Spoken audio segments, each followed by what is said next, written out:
selamat pagi, siang, sore, ataupun malam buat teman-teman yang sedang nonton video ini. Alhamdulillahirrabbilalamin, hari ini kita masih bisa belajar bersama meskipun belajarnya hanya sebatas lewat online. Tapi mudah-mudahan teman-teman yang nonton video ini semangatnya masih sama seperti biasanya kita offline atau tatap muka. Nah, hari ini kita akan belajar mata kuliah IPBA, Ilmu Pengetahuan Bumi dan juga Antariksa, di mana yang kita bahas kali ini adalah tentang peristiwa alam. Sebelumnya, kelompok kami berjumlahkan 4 orang. Yang pertama ada saya sendiri, Rostadi Pratiwi. Yang kedua ada Aprilia Wulandari. Yang ketiga ada Oktavia Melinda Putri. Dan materi yang keempat nanti ada Ulfa Hadbatul Fuadiyah. Nah, pokok pembahasan kita kali ini, yang pertama nanti ada pengertian dari peristiwa alam, yang kedua ada bentuk-bentuk dari peristiwa alam, yang ketiga ada faktor penyebab dan juga penanggulangan dari peristiwa alam, serta yang terakhir ada ayat-ayat suci yang berkaitan dengan peristiwa alam ini.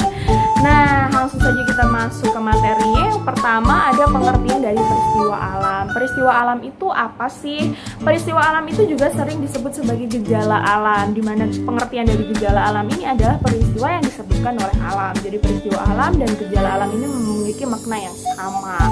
Nah, gejala alam ini itu bisa berupa bencana maupun bukan bencana. Nah, kali ini kan kita membahas tentang alam. Kita akan membahas tentang bencana alam. Bencana alam sendiri itu apa sih sebenarnya?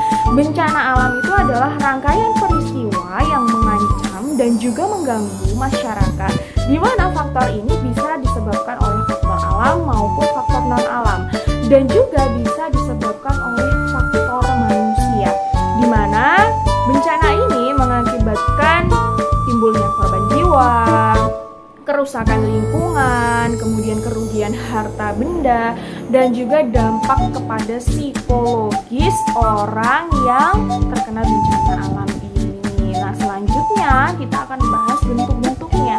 Apa aja sih bentuk dari peristiwa alam ini, khususnya bencana alam?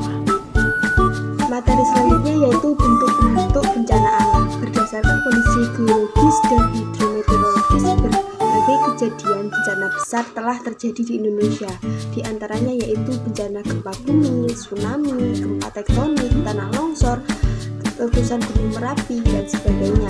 Bencana diklasifikasikan menjadi 4 jenis, yaitu yang pertama yaitu bencana alam adalah bencana yang diakibatkan oleh peristiwa atau serangkaian peristiwa yang disebabkan oleh alam. Yang kedua yaitu bencana non-alam adalah bencana yang diakibatkan oleh peristiwa atau rangkaian peristiwa non-alam, antara lain berupa gagal tektonik, gagal modernisasi, dan wabah penyakit. Yang ketiga yaitu bencana sosial adalah bencana yang diakibatkan oleh peristiwa atau rangkaian peristiwa yang disebabkan oleh manusia. Nah, yang keempat yaitu kegagalan teknologi adalah suatu kejadian bencana yang diakibatkan oleh kejadian desain atau pengoperasian, kelalaian, dan kesengajaan. Nah, klasifikasi berdasarkan penyebab bencana alam yaitu upaya mengklasifikasikan bencana yang berdasarkan penyebab sudah terjadi pada tahun 1987 oleh Anthony J. Taylor yang membagi bencana ke dalam 3 kategori, yaitu bencana karena alam, bencana akibat industrialisasi, dan yang ketiga yaitu bencana akibat perbuatan manusia.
Pasifik dan lempeng Indo-Australia.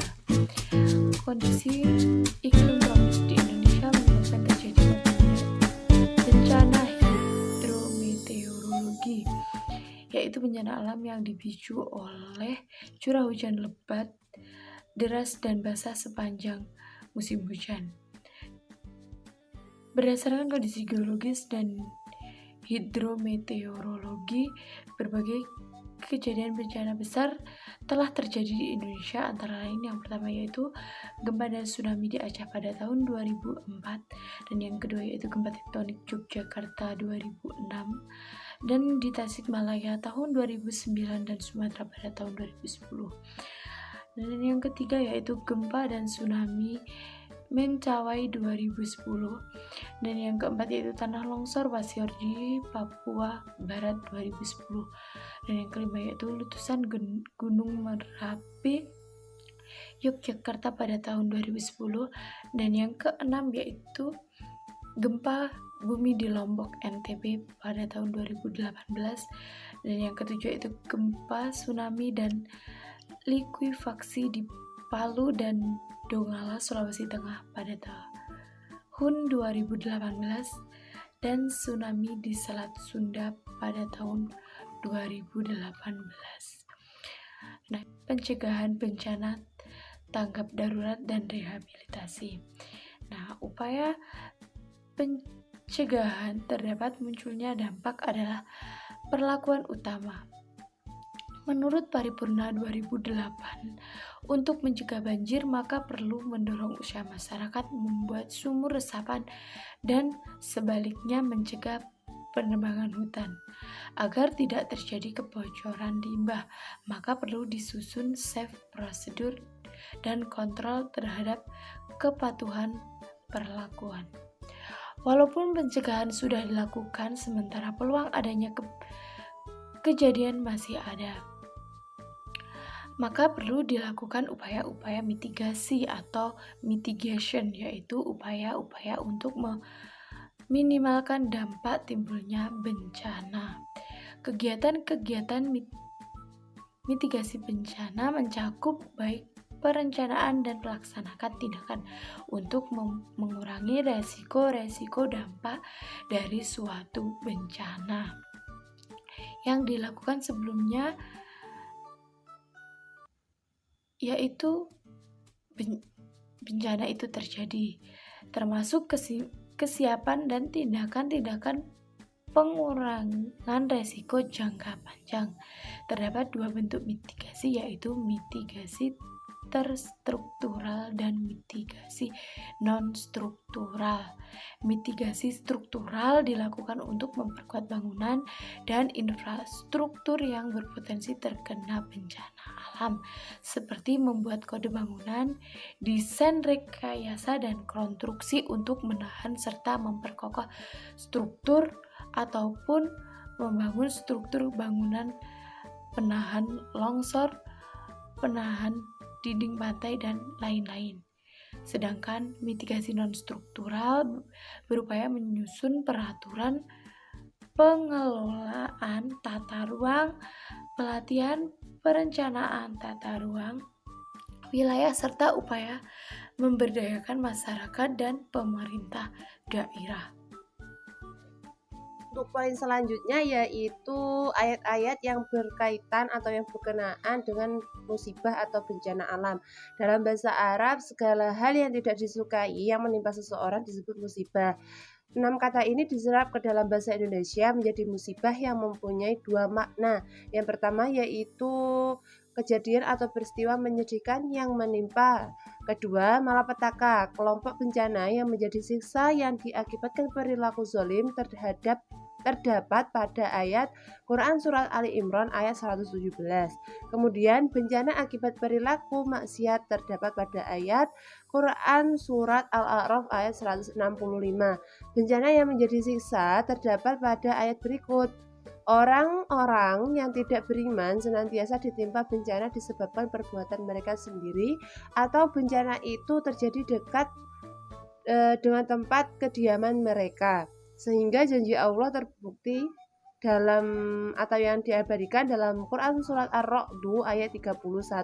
Pada ayat-ayat di atas parameternya sangat jelas. Mana bencana yang menjadi ujian dan mana bencana yang menjadi siksa.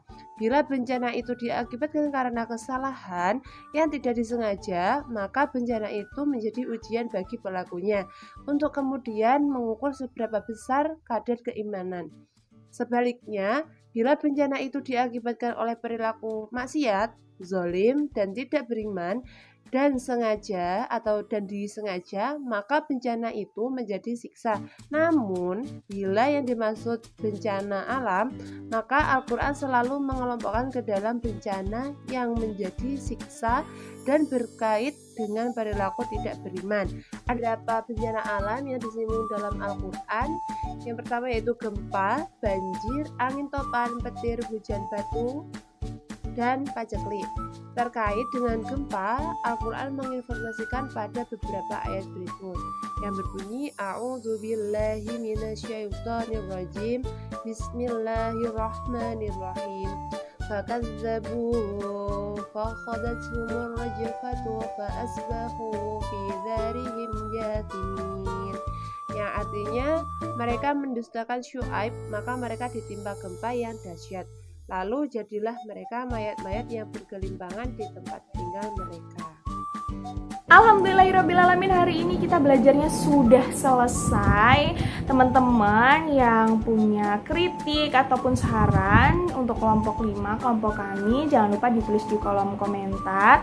Dan juga teman-teman yang mungkin kurang paham dengan materi yang hari ini kita jelaskan, teman-teman bisa tanya di kolom komentar atau bisa juga kita lanjut ke diskusi kita yang ada di grup WA. Sekian dari kelompok kami, jika ada kesalahan mohon dimaafkan. Wabillahi taufiq wal hidayah. Wassalamualaikum warahmatullahi wabarakatuh.